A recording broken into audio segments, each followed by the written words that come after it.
Hello kids, today we will learn about farm animals and their products.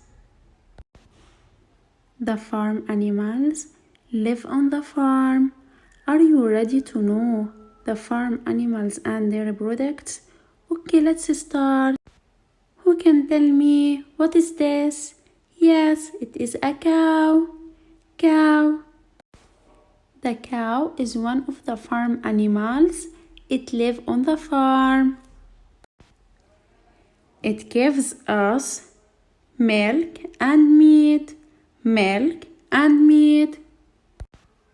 What is this? Yes, it is a sheep. It is a sheep.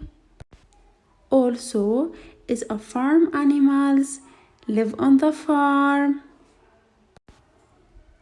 It gives us meat and wool.